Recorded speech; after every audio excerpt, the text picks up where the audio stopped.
Sono Jacopo Sandonà di Neptune Boats e oggi vi farò vedere il montaggio del Neptune Pro 400.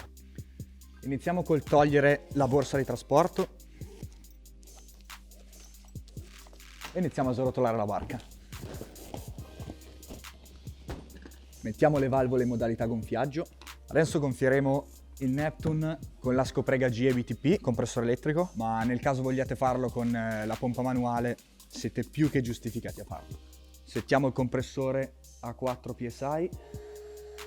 Ora è il momento delle strutture. Da smontata abbiamo una serie di incastri tra schienale, pedane e struttura principale, per cui diventano molto compatte e facili da trasportare. Nel momento in cui però vengono montate diventano delle strutture capaci di ospitare più accessori ed avere molte funzioni. Iniziamo a separare tutti i componenti.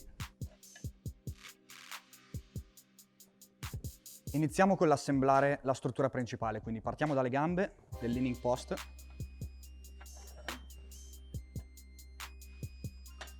Bulloni.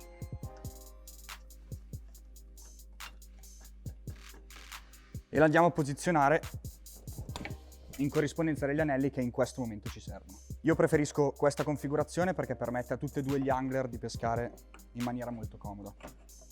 Bulloni per fissare lo schienale. Adesso dobbiamo fissare le strutture allo scafo della barca utilizzando le apposite cinghie. Una volta che gli appositi scassi della seduta sono in corrispondenza con gli anelli sul fondo che ci interessano, facciamo passare le cinghie per fissare le strutture. Dentro l'anello, dentro l'apposito scasso della seduta e chiudiamo. Adesso è il momento di abbinare tutti gli accessori. Partiamo dal motore, che abbiamo appositamente nascosto. In questo caso abbiniamo un ePropulsion Spirit 1.0, batteria integrata, ha un'autonomia molto prolungata per essere un motore che comunque riesce a sviluppare 3 cavalli di potenza, cavo di alimentazione, siamo pronti per entrare in acqua. Altri accessori che possiamo abbinare al nostro Neptune Pro 400 sono un buon ecoscandaglio, Garmin 9 pollici, schermo touchscreen, che andiamo a abbinare ai nostri Rail Blasa. In questo caso abbiamo uno Starport. Una volta inserito il nostro schermo nell'apposito Rail Blasa, notiamo come i cavi di alimentazione passano in degli scassi della seduta in modo tale da non essere in giro per la barca. Accendiamo il nostro Garmin. Ora possiamo scegliere qualsiasi tipo di combinazione possibile tra ecoscandaglio, GPS e qualsiasi cosa ci permetta di passare una giornata di pesca o una giornata in acqua migliore. Grazie alla batteria sottostante la seduta abbiamo possibilità di ricaricare anche il telefono, sempre facendo passare i cavi in maniera pulita. Portabicchieri, che funge un po' da portatutto, quindi portami, portapinze, portabicchieri e portatelefono. Vediamo caratteristiche materiali del Neptune. Partiamo dal materiale principale che è il Valmex Fabric 0.9 mm 1100 Ditex, interamente termosaldato in modo tale da non avere problemi di scollaggio con le alte temperature e soprattutto per il fatto che, essendo una barca che si monta e si smonta più e più volte, non deve avere nessun tipo di perdita in quel senso. Partendo da poppa abbiamo 2 maniglie rinforzate che servono nel momento in cui la barca viene trasportata da 2 persone per essere il punto più comodo dove sollevarla.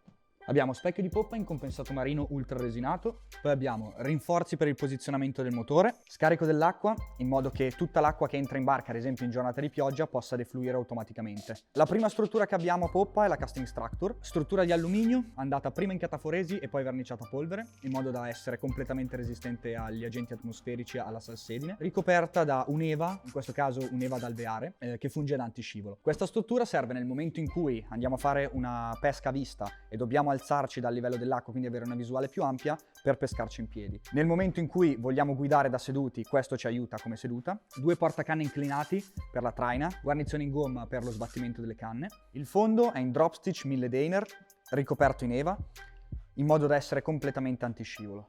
Abbiamo 2 starport in dotazione in tutti i Neptune Pro 400, in modo tale che possa essere abbinata tutta l'accessoristica Rail Blasa. Nei 2 supporti Rail Blasa in dotazione rib ports laterali possiamo inserire quello che vogliamo. In questo caso, avendo montato un ecoscandaglio, inseriamo il braccio del trasduttore mobile. Questo braccio potrà essere tirato a bordo o ricalato in acqua in base alla navigazione, alla velocità e a tutte le condizioni che vogliamo coprire. La pagaia che diamo in dotazione al suo posto all'interno della barca tra la maniglia di prua e la struttura di poppa.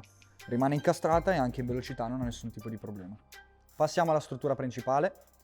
Questo viene chiamato leaning post e funge da innumerevoli cose. Innanzitutto possiamo abbinarci tutta l'accessoristica del Blasa che vogliamo, semplicemente sfruttando gli scassi nella seduta o l'incollaggio tramite l'adesivo 3M. Poi abbiamo già in dotazione portaami, portapinze, cuscineria, rigorosamente fatta in Italia.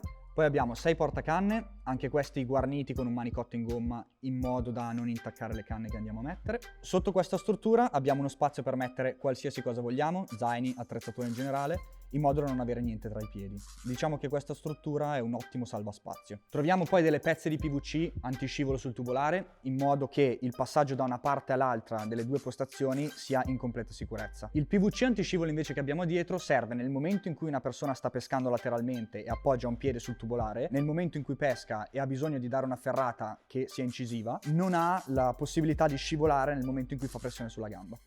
Sul fondo sono posizionati vari anelli, i D-ring, in acciaio inox, in modo da poter posizionare la struttura principale più avanti, più indietro, in base all'esigenza di spazio che ha il single angler sull'imbarcazione o i due angler. Sulle nostre imbarcazioni montiamo valvole autosvuotanti, in modo che il montaggio e lo smontaggio sia agevolato da questo tipo di soluzione. Un'altra componentistica sono le valvole di regolazione della pressione, quelle che vengono chiamate valvole di sovrappressione, in modo tale che la nostra imbarcazione, se resta al sole per più tempo e quindi la pressione d'aria aumenta, riescono a sfiatare e quindi mantengono la pressione ottimale per la salute del gommone. Sui tubolari troviamo altri anelli di acciaio inox. Diciamo che quello posizionato a prua serve per fissare la barca in un ormeggio, fissare un'ancora o comunque il posizionamento della barca una volta che si è già in acqua. I D-rings che troviamo invece lateralmente sono studiati in maniera da essere posizionati in corrispondenza delle portiere di un'automobile, in modo tale che se la vogliamo mettere sul tettuccio della macchina possiamo fissare tramite delle cinghie solo nella posizione degli anelli, in modo tale da non dover mettere le classiche 4 cinghie, una prua, una poppa e 2 laterali, ma semplicemente 2 laterali in modo che la barca non abbia nessun tipo di spostamento.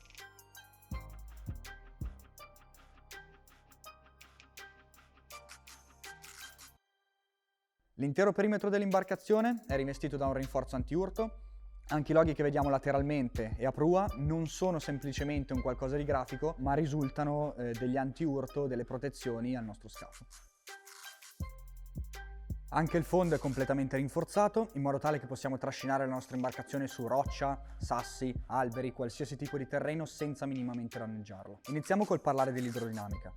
Questo scafo è caratterizzato da un'idrodinamica definita a 3 flussi, quindi a pseudo catamarano, cioè nel momento in cui questo scafo incontra un'onda, 2 parti dell'onda vengono distribuite lateralmente e una parte incanalata nel flusso costante che troviamo di sotto l'imbarcazione. Abbiamo un incremento della velocità perché questa barca, appoggiando su delle sezioni veramente ridotte, che sono semplicemente i 2 punti del catamarano, quindi 2 parti del tubolare, ha il minimo attrito possibile in acqua. Ciò permette, grazie anche all'aerodinamica della barca, quindi al tubolare di diametro conico e il bilanciamento con i contrastatori di pranata, di avere un settaggio in acqua che gli permette di sfruttare al massimo una potenza contenuta di un motore fuoribordo. I tipi di fuoribordo abbinabili sono i più svariati. Possiamo partire dagli elettrici più comuni, di un libraggio veramente basso, e la barca avrà comunque delle buone prestazioni, soprattutto dal punto di vista nella pesca in acqua dolce, per poi passare a motori elettrici di un libraggio più alto. Questo ad esempio che abbiamo, lo Spirit 1.0, è l'equivalente di un 3 cavalli a scoppio, per avere delle prestazioni incrementate anche dal punto di vista della velocità, ma avendo semplicemente un unico motore che permette di fare un po' tutto. A questa barca possono essere abbinate però motori fuori bordo anche a scoppio fino a 10 cavalli per 45 kg di peso, e con un 10 cavalli abbiamo un incremento prestazionale molto alto in modo da arrivare oltre i 20 nodi.